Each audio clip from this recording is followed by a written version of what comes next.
ورنہ یوزلی جب انسان صرف قرآن پڑھ رہا ہوتا ہے، اس کا ترجمہ پڑھ رہا ہوتا ہے، تو بہت سے لوگ کہتے ہیں کہ اب پھلوں کا ذکر کیوں آ رہا ہے درمیان میں؟ ایک طرف قریہ کی کہانی تھی، ایک طرف پھلوں کا ذکر تھا، پھر کشتی کی بات تھی، پھر سورج چاند کی بات تھی، پھر جوڑوں کی بات تھی. سو یہ اتنا آگے پیچھے چیزیں کیوں ہو رہی ہیں؟ دیکھیں، یاد رکھیں، قرآن کا ایک بڑا چنک ہے آیات کا، جو آپ کو فوراً عمل کے اوپر نہیں لے کر جاتا، بلکہ وہ پہلے آپ کو سوچنے پر مجبور کرتا ہے.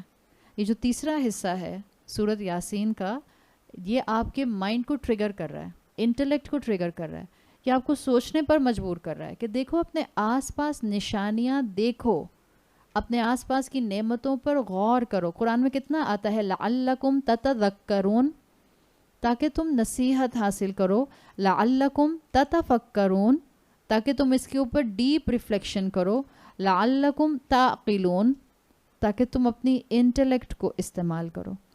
تو قرآن میں بعض آیات آتی ہیں فوراً عمل کرنے والی، اقیموا الصلاۃ، نماز قائم کرو، ادخلوا فی السلم کافہ، پورے کے پورے اسلام میں داخل ہو جاؤ.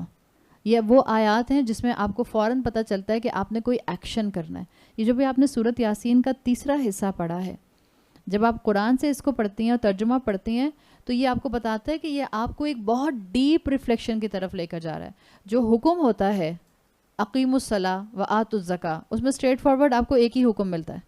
جو ریفلیکشن کی آیات ہوتی ہیں اس میں عمل کے کئی لیسنز ہوتے ہیں. یہ تو ہمارے علم کی کمی ہوتی ہے، ہم کہتے ہیں کہ کیوں اتنی ساری بیچ میں پھلوں کی آیتیں، باغات کی آیتیں، چشموں کی آیتیں، کشتیوں کی آیتیں اچانک سے آ جاتی ہیں. تو یہ اللہ تعالیٰ نے مجھے اور آپ کو تدبر کے لیے مقام دیا ہے. اللہ کی ایک طرح سے شکایت ہے قرآن میں، افلا یتدبرون القرآن ام علی قلوب اقفالها، کیا یہ قرآن پر تدبر نہیں کرتے، یا ان کے دلوں پر تالے پڑے ہوئے ہیں، یا ان کے دلوں میں زنگ لگ چکے ہیں؟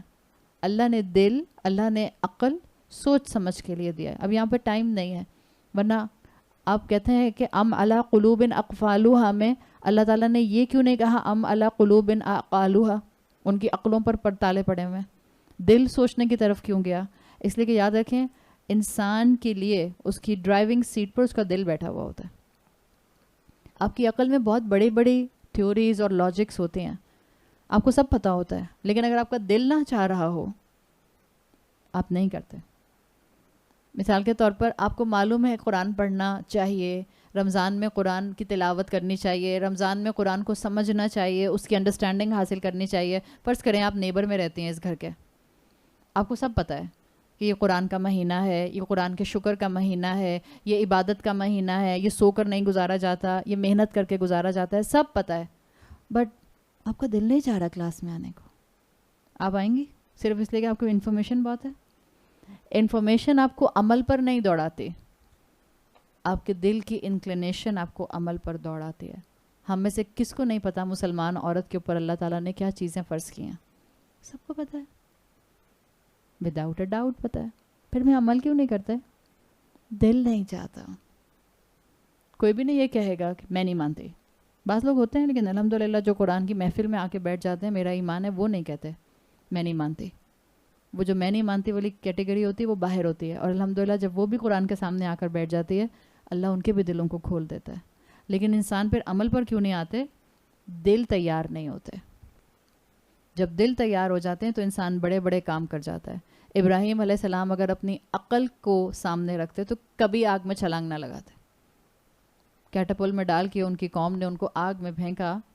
اگر ابراہیم علیہ السلام عقل کی بیسس پر بات کرتے اور دل کی طرف توجہ ہی نہ دیتے، اپنے اللہ اور رب سے کنیکشن اور عشق کو بالکل غور ہی نہ کرتے، تو کبھی بھی آگ میں چھلانگ لگانے کو تیار نہ ہوتے. یہ دل ہوتا ہے جو قربانی کی طرف آپ کو لے جاتا ہے. یہ دل ہوتا ہے جو آپ کو صبر کی طرف لے جاتا ہے. صبر is not a rational emotion.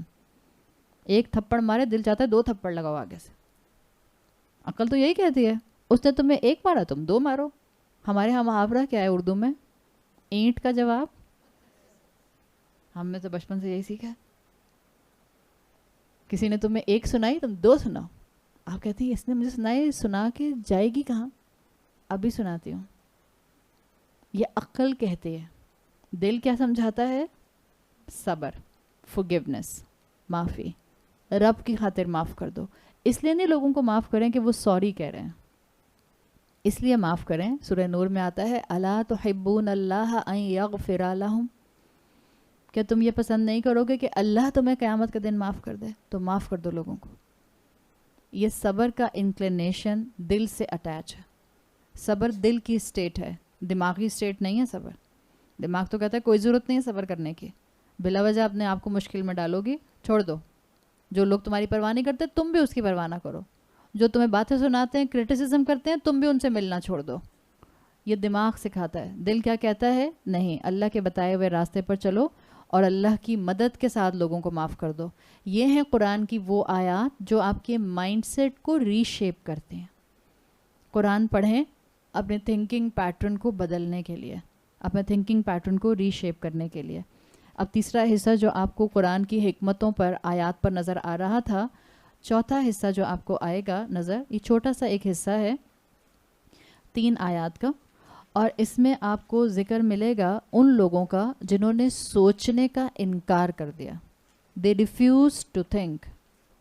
تیسرا حصہ پورا کیا کہہ رہا تھا؟ سوچو، آیات دیکھو، اللہ کے معجزات دیکھو، میریکلز دیکھو، اللہ کی فرما برداری کی طرف آؤ. اب یہ جو آگے لوگ آ رہے ہیں یہ وہ ہیں جنہوں نے سوچنے، سمجھنے اور اپنے مائنڈ سیٹ کو ری شیپ کرنے کا انکار کر دیا. دیکھیں پہلا حصہ کنیکٹڈ تھا وہی سے. آیت نمبر 9 کو یاد کر لیجئے.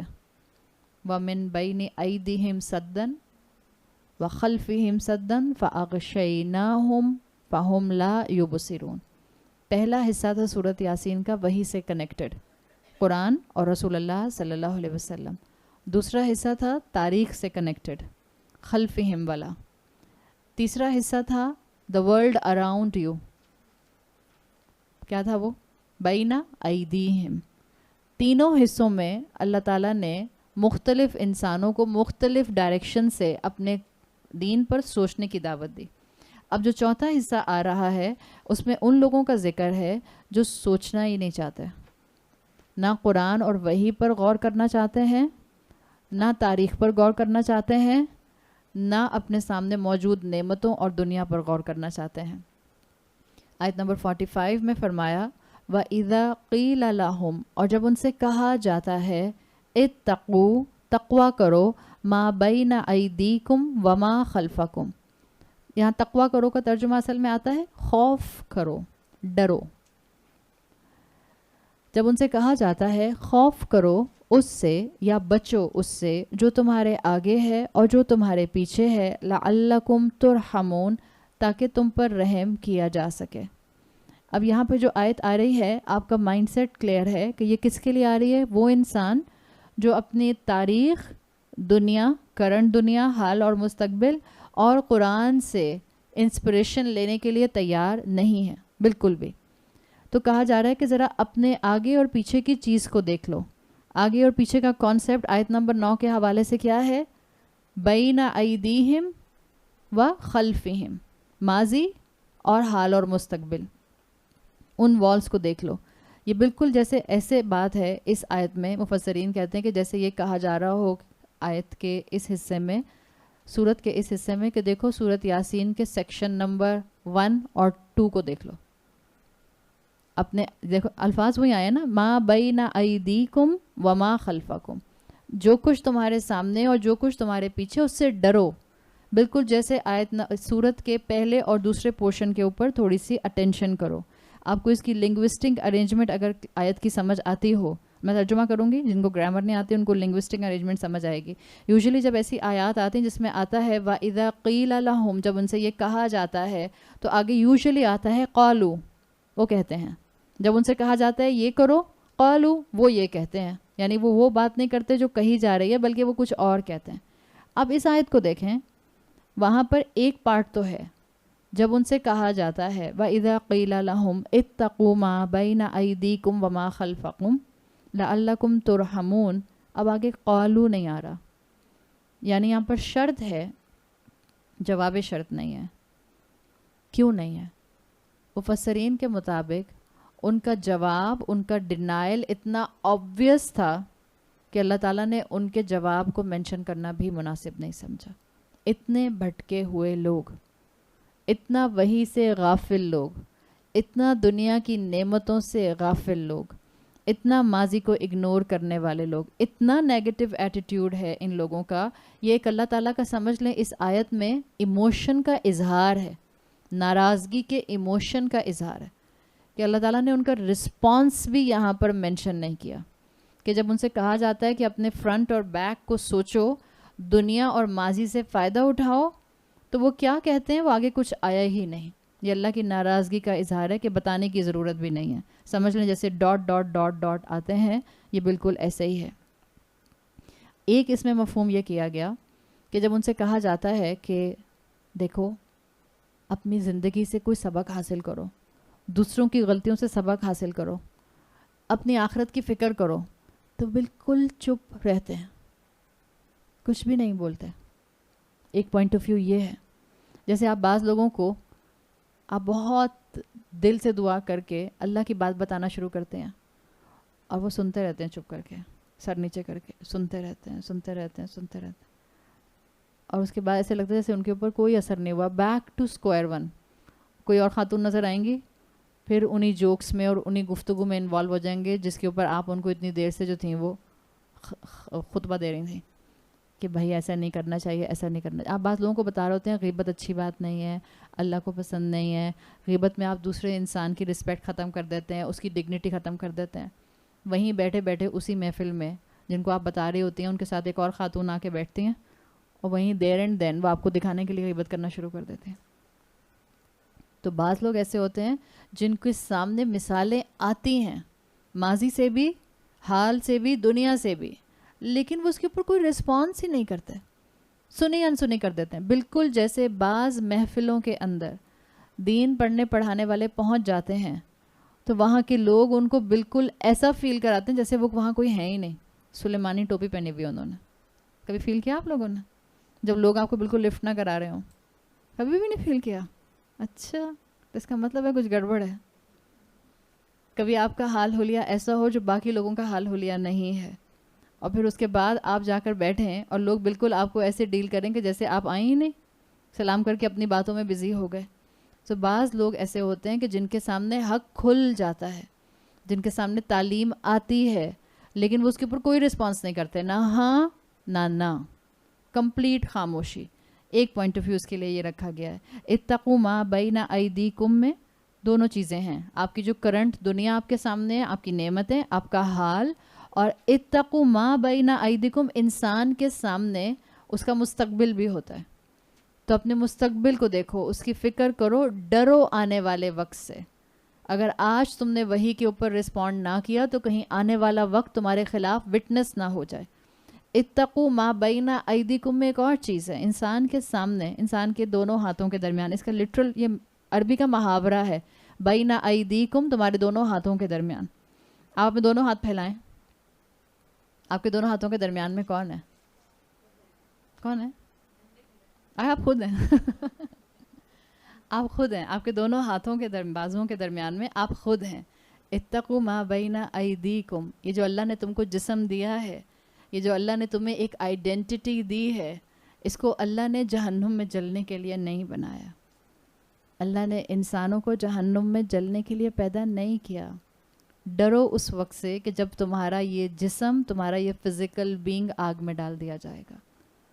آپ کے دونوں ہاتھوں کے درمیان میں آپ کا دل ہوتا ہے. ڈرو اس دل کے کرپٹ ہو جانے سے, اس دل کے فساد میں برپا ہو جانے سے, اس دل کے اللہ سے دور ہو جانے سے. تو کئی میننگ اس اتقوا ما بین ایدیکم کے کیے گئے ہیں. اتقوا بڑا گہرا لفظ ہے, اور عربی زبان میں ایک تو ہم اس کا سمپل ترجمہ کرتے ہیں اردو میں تقوی اختیار کرو. اتقوا کو ہم سمپل تقوی کہہ دیتے ہیں. ایک ہم کہتے ہیں پرہیزگاری اختیار کرو. اتقوا ہے so many in depth meaning. مثال کے طور پہ آپ کا بچہ کہتا ہے اماں تقوی کیا ہوتا ہے, تو آپ کہیں گے بیٹا پرہیزگاری. اتنی گاڑی اردو سمجھ ہی نہ آ جائے آپ کے بچے کو. سمجھ آئے گی پرہیزگاری آپ کے بچے کو؟ تقوی کیا ہوتا ہے؟ تقوی میں بہت سے لنگوسٹک میننگز آتے ہیں. تقوی وقایا سے ہے, حفاظت. ایک اس کا بالکل میننگ ہوتا ہے حفاظت کرنا, جس سے آپ ایکسٹریکٹ کرتی ہیں بچنا. بچنا جیسے آپ دعا کرتی ہیں ربنا آتنا فی الدنیا حسنہ وفی الآخرۃ حسنہ وقینا, اور تو بچا ہمیں، واو الگ ہے، قاف زیر قی الگ ہے، اور نون الف نا الگ ہے. یہ جو صرف قاف زیر قی ہوتا ہے یہ تقوی سے ہے. آپ ترجمہ کرتی ہیں اللہ تو بچا ہمیں. تو ایک وقایا تقوی کا بیسک مفہوم ہوتا ہے بچنا، اپنی حفاظت کرنا. کس چیز سے حفاظت کرنا؟ اللہ کی نافرمانی سے بچنا، اللہ کی رحمت کے دور ہو جانے سے بچنا، اللہ کے دین سے ریبیلین کی طرف جانے سے اپنی حفاظت کرنا. ایک وقایا کا مطلب ہوتا ہے بچنا، اللہ کو ڈس اپوائنٹ کرنے سے بچنا. جو مومن ہوتا ہے وہ کبھی بھی نہیں چاہتا کہ اس کا اللہ اس سے ڈس اپوائنٹ ہو جائے، وہ اللہ کے ایکسپیکٹیشنز پر پورا نہ اترے. ہم لوگ اکثر تقوی کا ٹرانسلیشن خوف بھی کرتے ہیں. دیکھیں خوف کے لیے عربی زبان میں رہبہ آتا ہے، خوفن آتا ہے، خشیہ آتا ہے، ہم نے پڑھے ہیں پیچھے. یہ مختلف لیولز ہیں خوف کے. تقوی میں آپ خوف اس طرح سے لے سکتی ہیں، جب آپ یہ کہیں کہ مجھے ڈر لگتا ہے، مجھے خوف آتا ہے کہ کہیں اللہ مجھ سے ناراض نہ ہو جائے. یاد رکھیں اللہ کا خوف، ہم نے بات کی تھی، اللہ سے خوف کرنا کسی بھی اور چیز سے خوف کرنے سے بالکل مختلف ہوتا ہے. جب آپ اللہ سے خوف کرتے ہیں آپ اور اللہ کے قریب جاتے ہیں. فَفِرُّوا إِلَى اللَّهِ. جبکہ آپ سانپ سے، اسکارپین سے، سینٹیپیڈ سے، کاکروچ سے ڈرتی ہیں تو آپ اسے دور بھاگتے ہیں. لیکن اللہ کا خوف بندے کو اللہ کے قریب کر دیتا ہے. تو اگر تقوی کا مفہوم آپ خوف کریں گی تو کیا خوف ہے؟ کہیں میں اللہ کو ڈس اپوائنٹ نہ کر دوں. ایک میننگ ہے تقوی کا اس اینگل سے خوف، کہیں اللہ ڈس اپوائنٹ نہ ہو جائے مجھ سے. ایک میننگ ہے بچنا، بچت کرنا، اللہ کی نافرمانی سے بچنا. جیسے قرآن میں آتا ہے وَكَيْفَ تَتَّقُونَ، تم کیسے بچو گے؟ ان کفرتم، اگر تم نے انکار کیا، یومن، اس دن، یجعل الولدان شیبا، وہ قیامت کا دن جو بچوں کو بوڑھا کر دے گا. کیسے بچو گے تم اس دن کی سختی سے؟ سو بچنے اور حفاظت کے مفہوم میں بھی آتا ہے. ایک آتا ہے تقوی کا مفہوم پوری تیاری کرنا. جب اللہ کہہ رہا ہے اتقوا ما بین ایدیکم، اپنے حال کا بھرپور فائدہ اٹھاتے ہوئے اپنے مستقبل کی بھرپور تیاری کر لو. دس از اندر مفہوم ان اتقوا ما بین ایدیکم، اپنے مستقبل کے لیے تیار ہو جاؤ. قرآن میں آتا ہے وَتَزَوَّدُوا فَإِنَّ خَيْرَ الزَّادِ التَّقْوَى. راستے کی، جہاں حج کے احکامات آتے ہیں، راستے کی تیاری کرو اور بہترین زاد راہ کیا ہے؟ تقوی ہے. تو تقوی اس مفہوم میں بھی آتا ہے کہ پوری تیاری کرو. اللہ تعالیٰ نے وارن کر دیا ہے کہ دیکھو تمہارا حال تمہارے سامنے ہے، اس کو اگنور کرو گے تو مستقبل بھی تمہارا جو ہے وہ اگنور ہو جائے گا. تو اپنے مستقبل میں شرمندہ ہونے سے بچنے کے لیے بہتر ہے کہ آج اللہ کا تقوی اختیار کر لو. لعلکم ترحمون، تاکہ تم پر رحم کیا جائے. ترحمون اسی روٹ ورڈ سے ہے جس سے اللہ کا نام رحیم آتا ہے، رحمان آتا ہے، رحمیم. رحیم، رحمان، ترحمون رحم سے بنا ہے. رحم کہتے ہیں عربی زبان میں ووم کو، عورت کا رحم، را کی زبر کے ساتھ، عورت کا ووم. آپ دیکھیں اللہ تعالیٰ نے جب یہ رحمت کا لفظ استعمال کیا ہے جہاں بھی قرآن میں، چاہے اپنے نام کے طور پر، چاہے اپنی صفت کے طور پر، چاہے انسانوں پر رحم کرنے کے پوائنٹ آف ویو سے ایک جنیرک ٹرم کے طور پر، اللہ تعالیٰ نے اس کو ہمیشہ ماں اور بچے سے کنیکٹ کیا ہے. لیکن ہمیں سمجھ اس وقت آئے گا جب ہم لنگوسٹیکلی رحمیم کو سمجھیں گے. ماں اور بچے کا کنیکشن، ماں اور بچے کا تعلق از ان یوزول. دنیا میں کوئی آپ کو تکلیف دیتا ہے تو آپ کو اس سے نفرت ہو جاتی ہے اور محبت ہونے لگ جاتی ہے؟ سچ بتائیں. دنیا میں کوئی آپ کو ہرٹ کرتا ہے، بار بار کرٹیسائز کرتا ہے، آپ کو بلی کرتا ہے، آپ پر غصہ کرتا ہے، تو جو انسان بار بار آپ کو تکلیف دے گا you will start hating that person. It's a natural mindset. آپ کو اس انسان سے نفرت ہو جائے گی. اور اگر آپ اس انسان سے نفرت نہیں کریں گی، آپ کہیں گے نہیں میں اللہ کی خاطر چھوڑ دوں گی، تو ایٹ لیسٹ انسان اس کے شر سے بچنے کے لیے اس سے دور ہو جاتا ہے. ایسا ہوتا ہے and it's a natural thing, اور یہ ہونا بھی چاہیے. اس لیے کہ آپ صلی اللہ علیہ وسلم کی حدیث کے مفہوم کے مطابق مومن ایک سوراخ سے بار بار نہیں ڈسا جاتا. But I am not talking about this حدیث فار دا رحمی رشتے. ہم رحمی رشتوں پر اس کو اپلائی کرتے ہیں. ہم کہتے ہیں مومن ایک سوراخ سے بار بار نہیں ڈسا جاتا. اب میں اپنی نند جٹھانی دیورانی سے نہیں مل سکتی. آپ کے رحمی رشتے آپ کے شوہر کے ان رشتوں سے اٹیچڈ ہیں. آپ اپنے بھائی بہن سے رشتہ نہیں کاٹ سکتی چاہے انہوں نے آپ کو کتنا بھی نقصان پہنچایا ہو. ہاں یقیناً آپ ڈسٹینس پر آ جائیں گی but you will maintain the رحمی رشتہ. آپ اس کنیکشن کو مینٹین رکھیں گی. صحیح. ہم ایک جنیرک ٹرم میں بات کرتے ہیں, اسلام ایک جنیرک ٹرم میں بات کرتا ہے کہ انسان جس راستے سے ٹھوکر کھا لیتا ہے دوبارہ اس راستے پر نہیں جاتا ہے. تو اللہ تعالیٰ نے یہ ایک نظام, ایک مائنڈ سیٹ انسان کا بنایا ہے کہ جو انسان کو ہرٹ کرتا ہے انسان اس سے دور ہونا شروع ہو جاتا ہے. اب آپ میں سے جتنی بھی الحمدللہ یہاں پر مائیں بیٹھی ہیں, جب آپ پریگننٹ ہوئی تھیں تو آپ کے بیبی نے آپ کو ہرٹ کیا تھا؟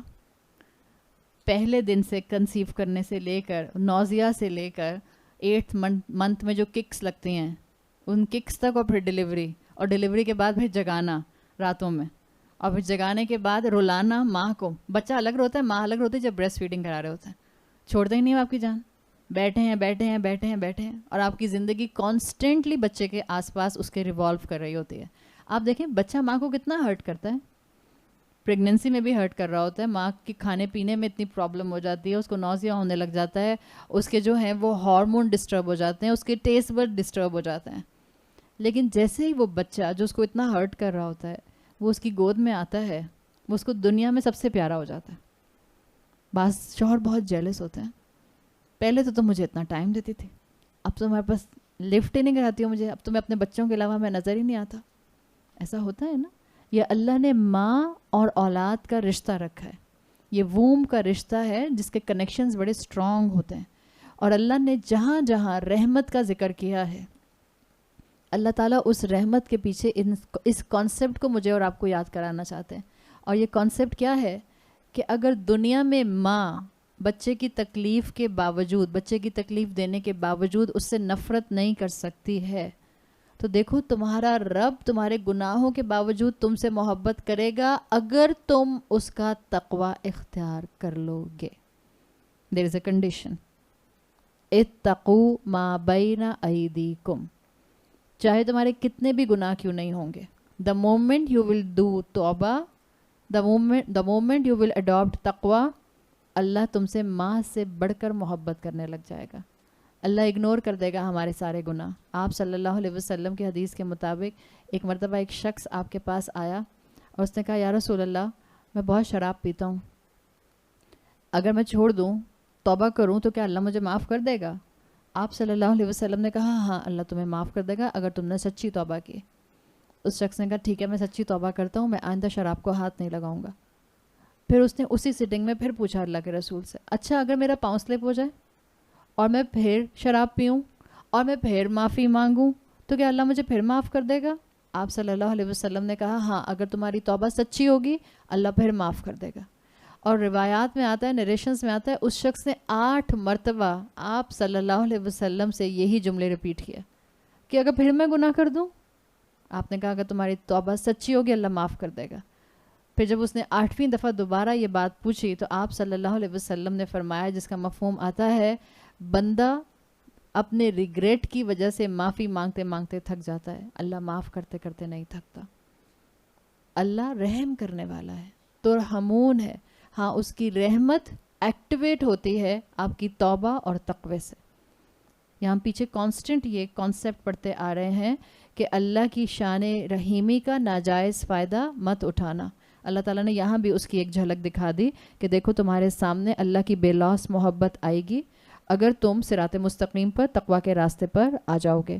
آگے فرمایا آیت نمبر 46, وَمَا تَأْتِيهِم مِّنْ آیَةٍ مِّنْ آیَاتِ رَبِّهِمْ إِلَّا كَانُوا عَنْهَا مُعْرِضِينَ, اور ان کے پاس کوئی آیت نہیں آتی ان کے رب کی آیات میں سے سوائے یہ کہ وہ اس سے منہ موڑنے والے ہیں. یعنی وہ ڈیلیبریٹری آیات کو وحی کو اگنور کرتے ہیں. یہاں آیا آیتن, اب آپ کو الحمدللہ آیتن کے مفہوم سمجھ آ گئے ہیں. کوئی بھی میریکل, کوئی بھی سائن, کوئی بھی علامت, کوئی بھی ایسی علامت جس سے آپ کو کوئی اور ہائر چیز یاد آ جائے.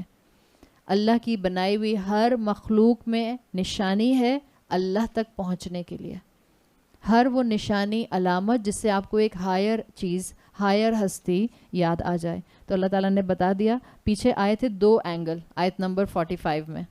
اگر آپ آیت نمبر 9 کو اپنے ذہن میں رکھیں، ما بین ایدیکم اور خلفا، من بین ایدیکم و من خلفکم آیا تھا، صدن، دونوں جگہ پر صد ہے، تو وہ 2 بیریئرز آیت نمبر 45 میں آ گئے تھے. اور تیسرا بیریئر جو آتا ہے، یہ حصہ کن لوگوں کو ریپرزینٹ کر رہا ہے؟ وہ لوگ جو سننے کو تیار نہیں ہیں. تو 2 ان کے سامنے ہوتے ہیں، نہ وہ ماضی سے سبق سیکھتے ہیں، نہ وہ حال اور مستقبل سے سبق سیکھتے ہیں. اور تیسرا آیت نمبر 46 میں آ رہا ہے کہ یہ وحی کی اہمیت سے بھی فائدہ نہیں اٹھاتے، یعنی حق تک پہنچنے کے تینوں راستے انہوں نے بلاک کیے ہوئے ہیں. یہ وہی کیٹیگری ہے جو شروع میں فرمایا تھا لقد حق القول علی اکثرہم، حق آنے کے باوجود جو نا عمل میں دوڑیں، پھر اللہ ان کے دلوں پر مہر لگا دیتا ہے. انہوں نے جانتے بوجھتے اگنور کیا.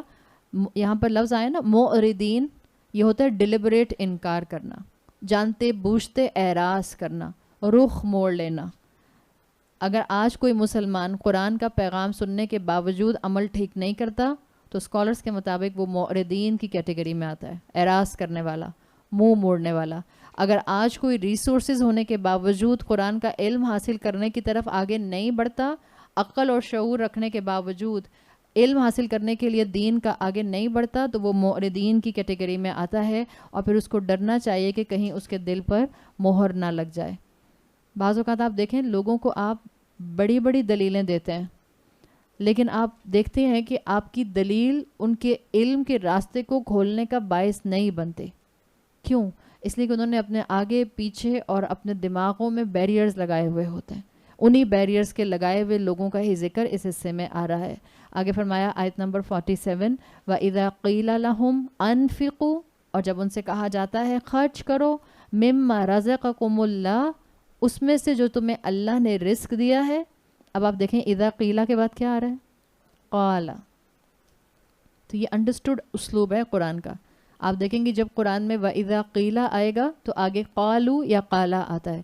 یہاں آیا، وہاں تو بالکل چپ تھے جب اللہ نے ان کو نشانی بتائی اپنے رسول کے ذریعے کہ دیکھو اپنے آس پاس کی نشانیوں سے سبق سیکھو، تمہاری دنیا ختم ہونے والی ہے، متاعًا الہین، تم لمیٹڈ ٹائم کے لیے اس دنیا کے اندر ہو، تمہیں اللہ کے سامنے حساب کتاب دینا ہے. تو زبانیں بند ہو گئی تھیں، بالکل کوئی جواب نہیں دیا تھا، بالکل خاموشی، تاکہ نہ بولے نہ عمل کرنا پڑے. اور یہاں جب خرچ کرنے کی بات آئی، جب دنیا کم ہونے کی بات آئی تو پھر نہیں رک سکے.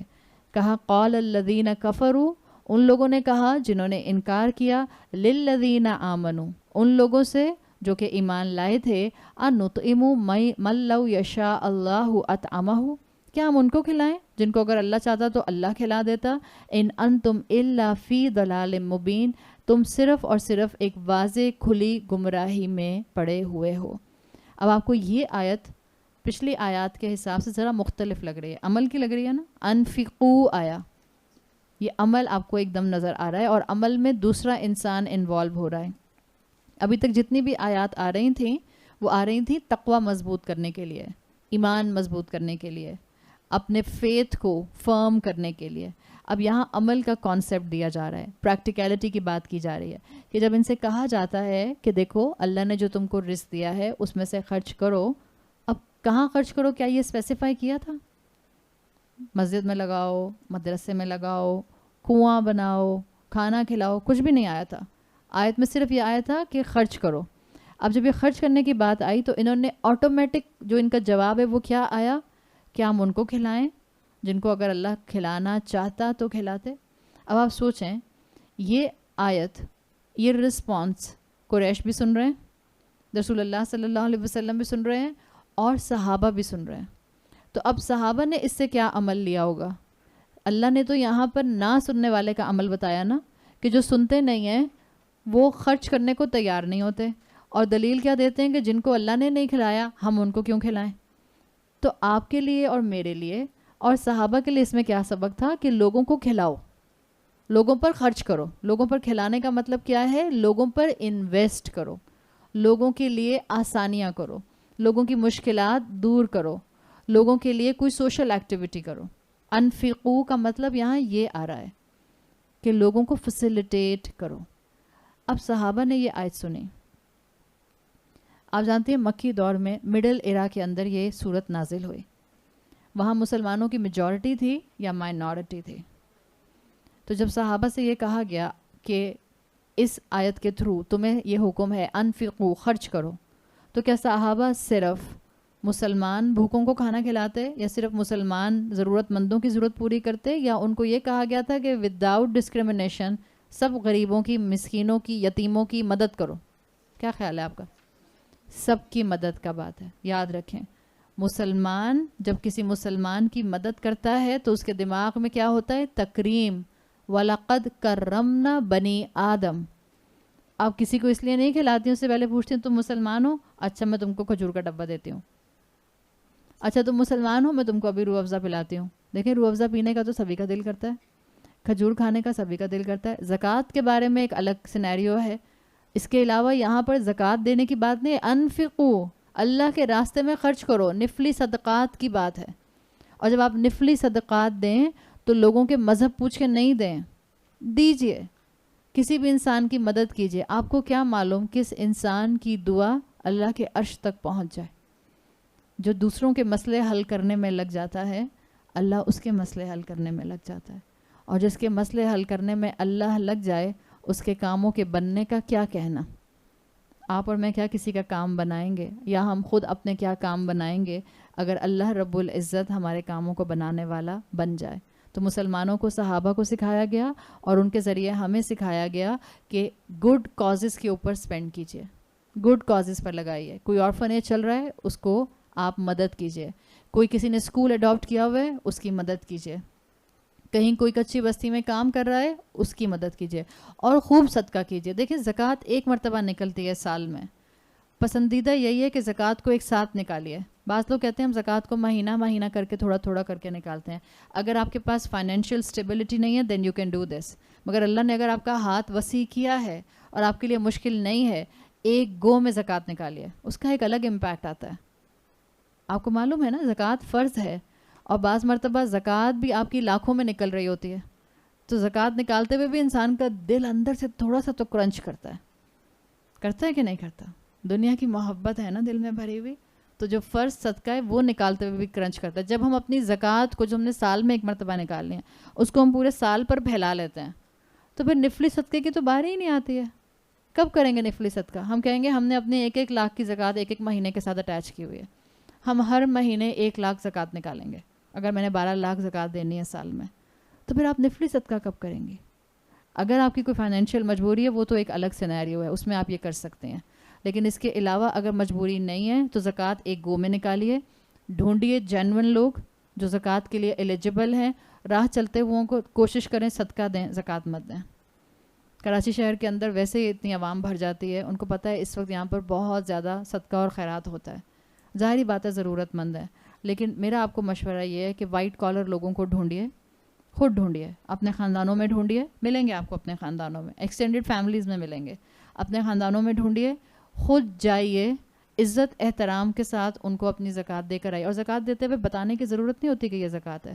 اگر آپ کو معلوم ہے کہ وہ صاحب زکوٰۃ نہیں ہیں، نصاب سے نیچے ہیں، تو آپ ان کو محبت، عزت، احترام کے ساتھ اپنی زکوٰۃ تھما کر آئیے ان کی ضروریات کے لیے. اور بتانے کی ضرورت بھی نہیں ہوتی ہے کہ یہ زکوٰۃ ہے.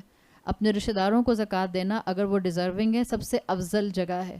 ورنہ پھر معاشرے میں وہ وائٹ کالر فیملیز ڈھونڈیے جن کے لیے اس وقت اپنی ڈے ٹو ڈے ارننگ کے اوپر صرف گزارا ہو رہا ہے، اور ان کی کوئی ایسٹس نہیں ہیں، اور ان کے پاس کوئی بینک بیلنس نہیں ہے بڑے بڑے، اور ان کے پاس کوئی گولڈ کی یا ریئل اسٹیٹ کی کوئی ایسٹس نہیں ہیں. ان کو ڈھونڈیے، ان کے اوپر زکوٰۃ لگائیے. اور جو سڑکوں پر لوگ پھر رہے ہیں ان کو آپ صدقہ کیجیے، صدقہ کیجیے. منع مت کریں. رمضان کا مہینہ ہے، مت منع کریں.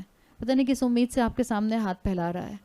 ہم اللہ کے سامنے کتنی مرتبہ کتنی امیدوں سے ہاتھ پھیلاتے ہیں، اور جب ہماری دعا قبول نہیں ہوتی ہے تو ہمیں کیسا لگتا ہے؟ غم ہوتا ہے نا، تکلیف ہوتی ہے. بعض اوقات انسان کو اپنے گناہوں کا احساس ہوتا ہے. جب کوئی سامنے کھڑا ہوا انسان آپ کے سامنے ہاتھ پھیلائے، 1 سیکنڈ کے لیے سوچئے اس کی جگہ میں ہو سکتی تھی. 1 لمحے کے لیے سوچئے، انسان کے رونگٹے کھڑے ہو جاتے ہیں. آپ اور میں تصور نہیں کر سکتے کہ اس شخص کی جگہ میں کھڑی ہوتی. تو اگر اللہ نے آپ کو دیا ہے تو کھلائیے.